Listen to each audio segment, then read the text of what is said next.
Per tal d'entendre els avanços en la comprensió de l'estructura de l'àtom, caldrà conèixer altres descobriments de la física de principis del segle XX.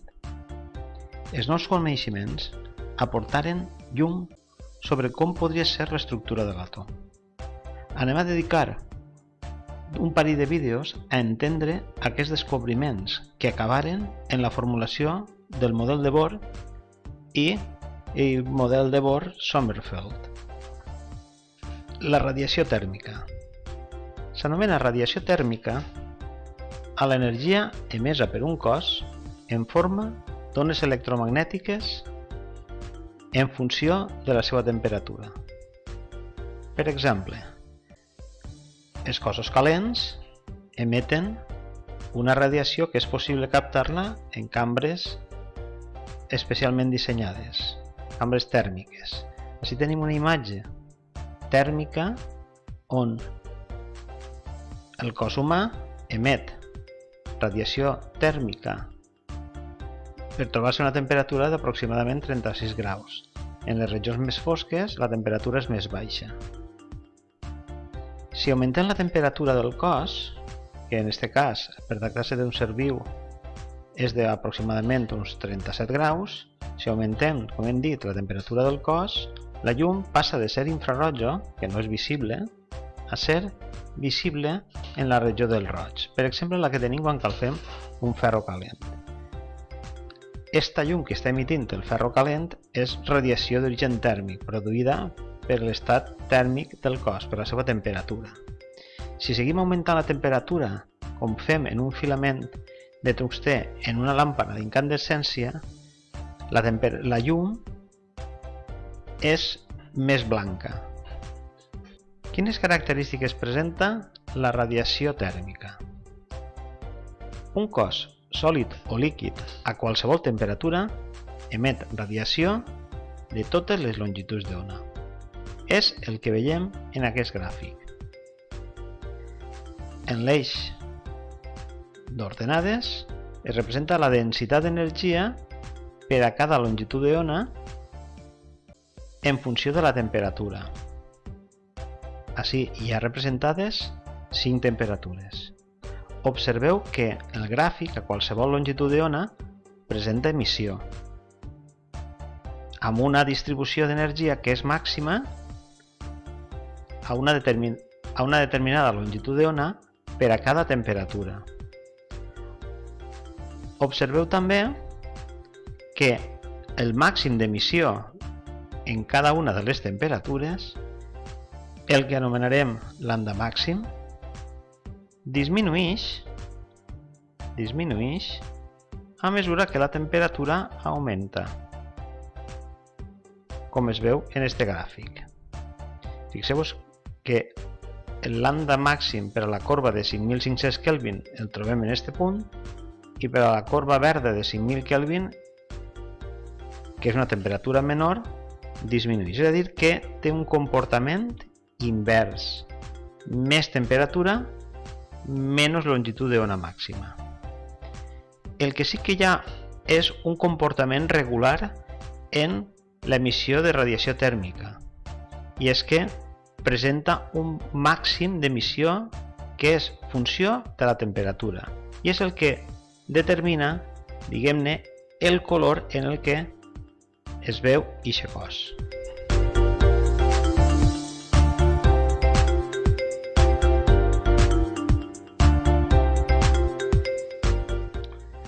Quan un cos emet radiació tèrmica, aquesta és absorbida pels cossos circumdants, que, com a conseqüència de rebre radiació tèrmica, s'escalfen. El cos calent emet radiació tèrmica cap al cos gelat, el cos gelat escalfa, però el calent es refreda, de manera que, quan el cos i el seu voltant igualen la seva temperatura, s'ha arribat al que s'anomena equilibri tèrmic, caracteritzat perquè la taxa d'emissió d'un cos i d'absorció de radiació d'eixe cos s'iguala i, en conseqüència, les temperatures es mantenen constants.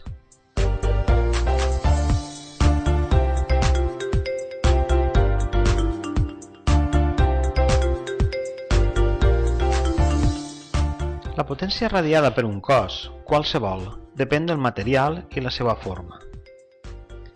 És aproximadament igual en els sòlids, presenta algunes diferències en els líquids, però d'una substància a una altra, d'un sòlid a un altre, hi ha xicotetes variacions. Per tant, calia buscar quin era el cos que donara la màxima emissió. Se sabia, segons la llei de Kirchhoff, que el cos que més absorbeix és el que dona la màxima emissió. I aquest cos rep el nom de cos negre. Per tant, la idea dels físics que es dedicaven a l'estudi de la radiació tèrmica era treballar en un cos d'aquestes característiques. Per què? S'aconseguien d'aquesta forma reproduir els treballs experimentals en tots els laboratoris. Però com es pot construir un cos negre? Sembla un cos ideal, però és factible construir-lo. Per a construir un cos negre, el que haurem de fer és agafar un cos que continga una cavitat hueca. Cal també que les parets de la cavitat siguin irregulars i absorbents, tal com apareix així en la imatge. De forma que si es fa una obertura, la radiació que incideix dins de la cavitat començarà a reflectir-se i absorbir-se en cada punt d'incidència. Part de la radiació incident serà absorbida i part reflectida, i a mesura que va reflectint-se i col·lidint contra la paret, va disminuint la seva intensitat fins que s'extingeix completament i queda completament absorbida. És a dir, tota radiació que entra anem a ser capaços d'evitar que s'escape, i això és el cos negre de màxima absorció, el cos perfecte. El muntatge anterior és el d'un cos que, com hem vist, pot absorbir el màxim de radiació que incideix sobre ella. És el que anomenem cos negre. Segons la llei de Kirchhoff, aquest cos serà el de màxima emissió. Però com es fa emetre radiació a un cos negre construït d'esta forma?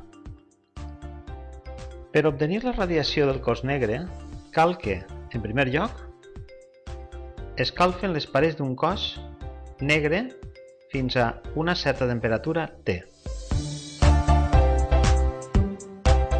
A continuació, quan s'ha assolit l'equilibri tèrmic entre la cavitat i les parets, s'obri l'apertura i es permet que isca la radiació. I aquesta radiació obtinguda a través de l'obertura, una vegada s'havia assolit l'equilibri tèrmic entre la cavitat, l'espai buit i les parets, és el que constitueix la radiació de cos negre. Al següent apartat anem a estudiar l'explicació de la teoria electromagnètica clàssica del comportament de la radiació de cos negre que havíem estudiat al començar el vídeo. Aquesta tasca l'emprengueren els físics Rayleigh i Jeans en l'any 1900, que realitzaren una sèrie de càlculs per tal de determinar teòricament la densitat d'energia radiant per unitat de volum a la freqüència F i temperatura T. És el que apareix en aquest gràfic d'ací. És a dir, el que volien era obtindre la distribució d'energies en funció de la longitud d'ona per a cada temperatura. Per tant, l'objectiu és arribar teòricament a una corba tal com la que tenim així representada, que correspon a un resultat experimental. El que fa Rayleigh i Jeans és aplicar la teoria electromagnètica de Maxwell, segons els quals la radiació és una ona electromagnètica.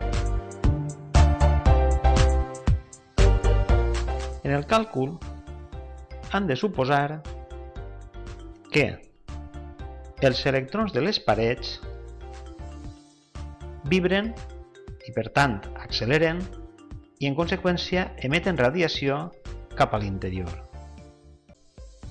També consideren, des d'un punt de vista clàssic, que els electrons emeten energia de manera contínua des de 0 fins a l'infinit o el valor màxim.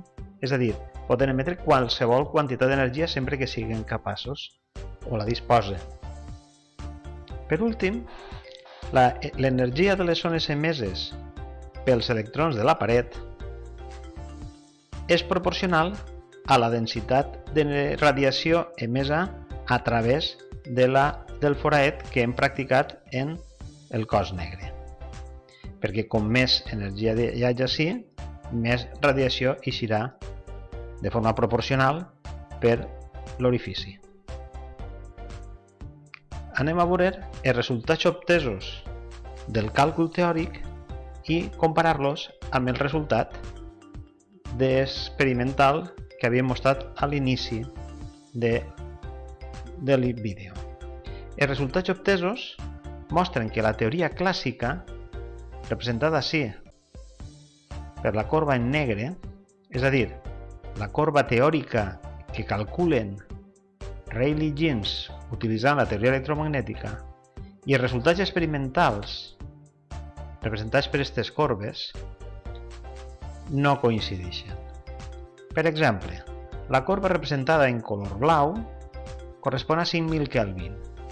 Aquesta seria la corba experimental, mentre que la corba teòrica per a 5.000 Kelvin és la representada en negre. Es veu clarament que la forma de la corba en la regió infraroja, és a dir, des del màxim fins a la dreta, la corba és molt semblant i sols coincideixen en la regió de l'infraroig, és a dir, en les regions que estan d'ací cap a la dreta. Però, en canvi, falla en les regions que està en la regió de l'ultravioleta. És a dir, que el càlcul clàssic només s'acosta als resultats experimentals en la regió de l'infraroig, però falla en la regió de l'ultravioleta. Però hi havia més.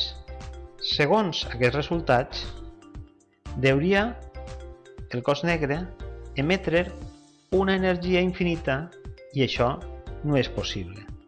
És a dir, que segons els resultats de Rayleigh Jeans, aplicant la teoria electromagnètica, a banda de la falta de coincidència de la forma de les corbes, caldria esperar una emissió d'energia infinita, situació que és impossible perquè viola el principi de conservació de l'energia. Aquesta falta d'acord entre la teoria clàssica, representada gràficament en la corba negra, i els resultats experimentals, representada en la corba blava per a 5.000 Kelvin i en les inferiors per a altres temperatures, se li va anomenar catàstrofe ultravioleta pel fet que el desacord es produïa a partir de la regió de l'ultravioleta.